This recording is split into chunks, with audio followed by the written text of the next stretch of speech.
Caton, and I would like to first of all apologise that I was a few minutes late for this debate. I was meeting some children with type 1 diabetes at an event elsewhere in Parliament and listening to their experiences when I suddenly noticed the time and made a mad dash back to Westminster Hall. And I would like to start by congratulating the Honourable Member for securing this debate, because I think this relationship between the UK and Vietnam is an important one. And in fact, all the more so because I understand, as chair of the APPG and having been on a delegation to Vietnam at the end of last year, I always think it is really welcome for this House to hear the experiences of members who have visited other countries and their first-hand thoughts and considerations. And I think particularly listening to his words about meeting people with disabilities as a result of Agent Orange just reinforced that feeling. I also would like to commend the Foreign Secretary's visit to Vietnam this week. I understand he's the first to do so in 17 years, and I hope this signals a real commitment from the UK to a strong relationship with Vietnam. The areas I would like to focus my remarks on today, Mr. Caton, are on trade, on human rights, and then also on gender equality and climate change.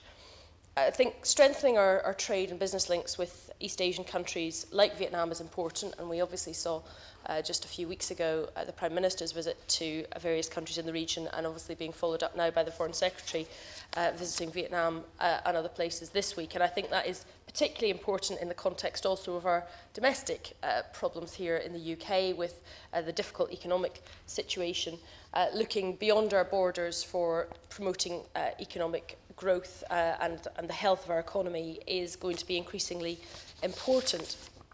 Vietnam's economy has been expanding at quite a pace, and so it is excellent ground for increased bilateral trade.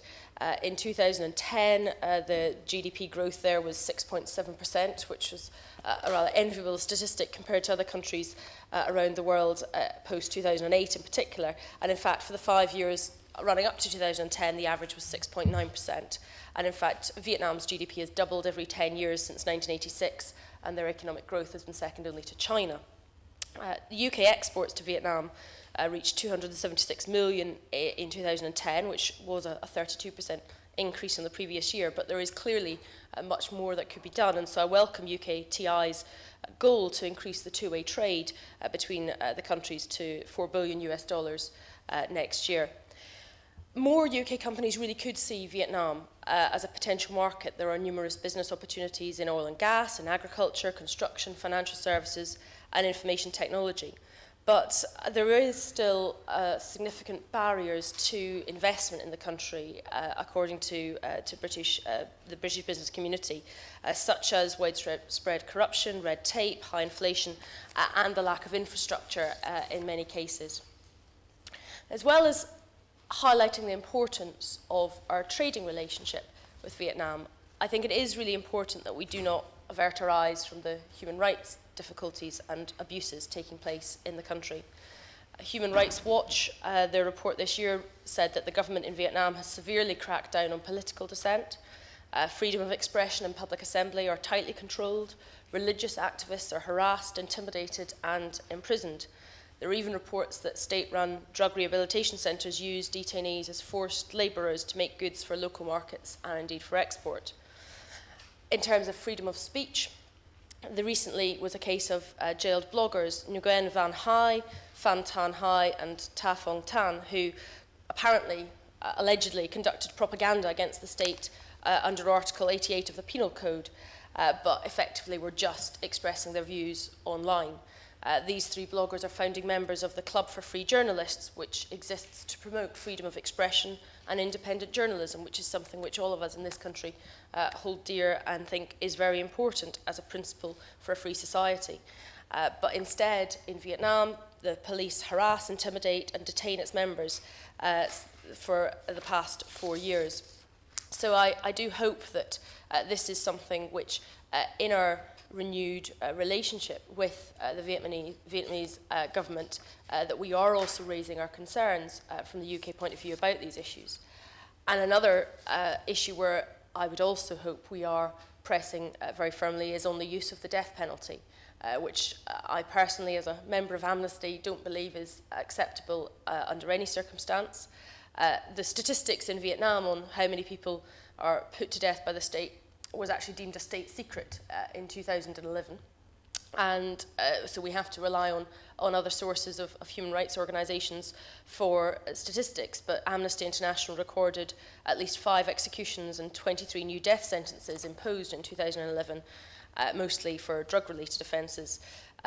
There have been some suggestions from senior officials quoted by newspapers saying it might be as many as 100 death sentences imposed every year.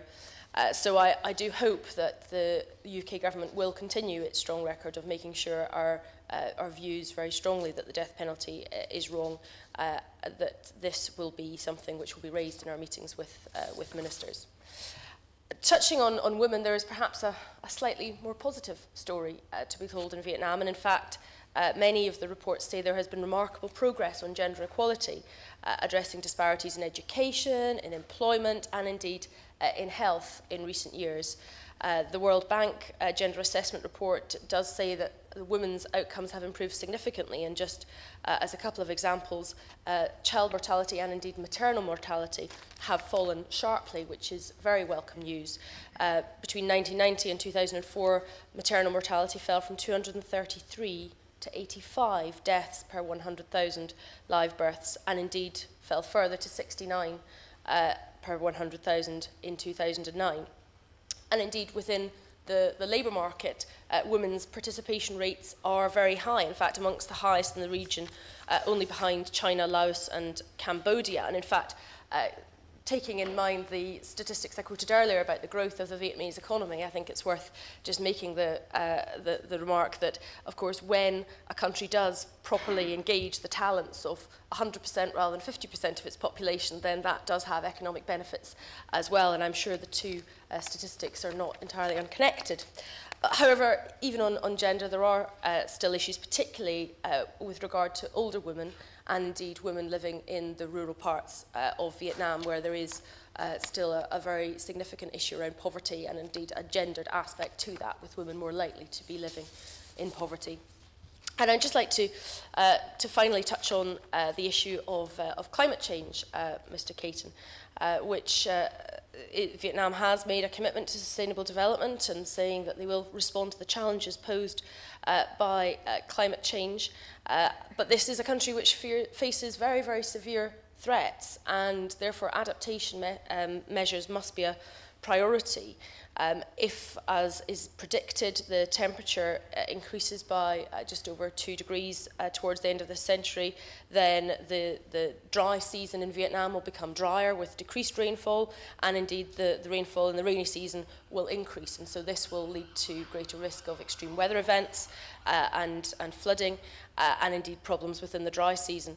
Sea levels could rise by up to 1 metre, and if adaptation is not seriously addressed in Vietnam and that sea level rise takes place, then 40% of the Mekong Delta, 9% of the Red River Delta and 3% of the other provinces and coastal areas could be flooded. Perhaps more worryingly, more than 20% of Ho Chi Minh City itself could potentially be flooded. So this is clearly a very serious issue affecting Vietnam, and indeed it's obviously particularly a priority for the Vietnamese government to address this. But as with many developing economies, there is always the challenge that it is difficult to have the sort of the pace of economic growth which is needed, and the additional energy needs, and the impact that has on climate change, while at the same time addressing adaptation and mitigation measures as well. And I hope, in common with other countries around the world, we are actually making sure that we are encouraging the Vietnamese government to take this seriously, but also sharing the expertise that we have learned, because as part of the bilateral relationship, then sharing green technology and measures which could help in their quest to adapt and mitigate against the difficulties that they will otherwise face is another important part of our diplomacy. So I thank again the Honourable Member for initiating the debate, and look forward to the opposition front bench and the Minister's responses. Thank you. Kerry McCarthy.